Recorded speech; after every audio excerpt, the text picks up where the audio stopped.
Yan, hello, hello. Good morning everyone. Nasa park na naman po tayo.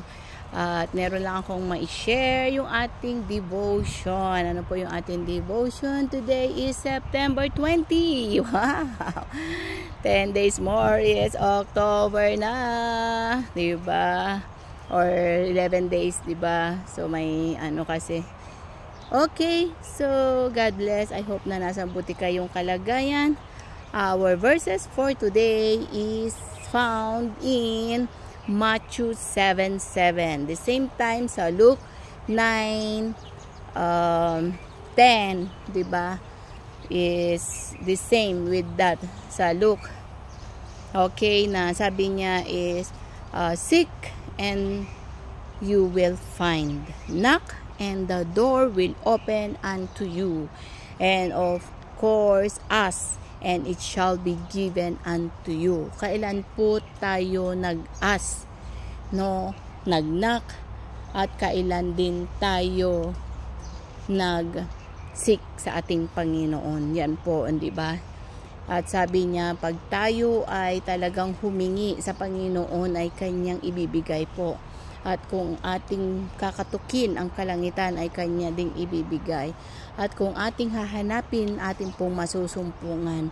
Bakit po? Not only for ourselves, not only for our needs or yung mga materials needs natin, but of course, yung ating spiritual na kailangan po natin sa ating Panginoon.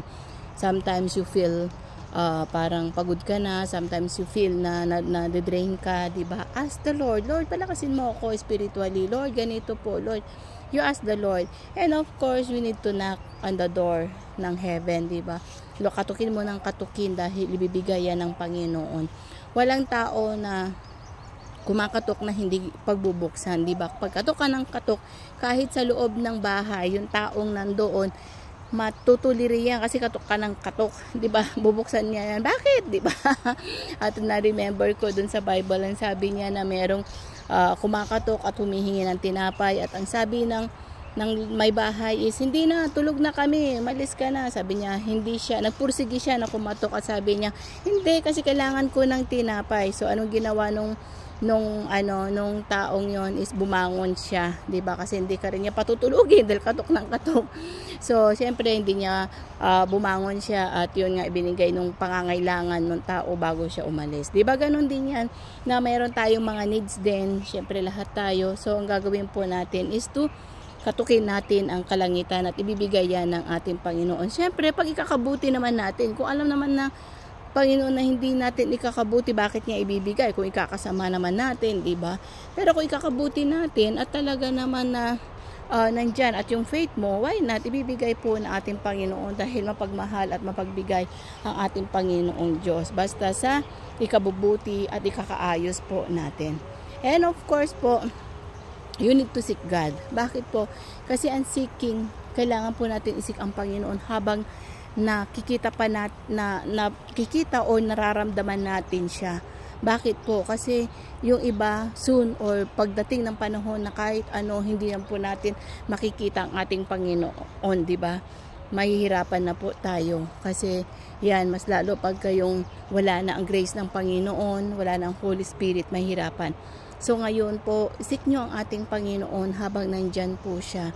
Just only a matter of prayer, a matter of Lord help me, Lord go on po, at Lord disturb ako sa langaw. And of course sabihin natin na Lord kailangan po kita, di ba?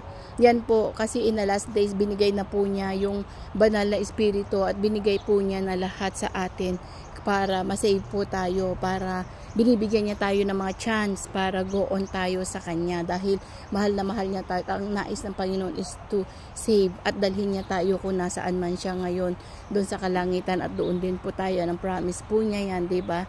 In my Father's house are many mansion, at kung nasaan ako'y doon din, at time will come, bababa siya at kukunin niya po tayo.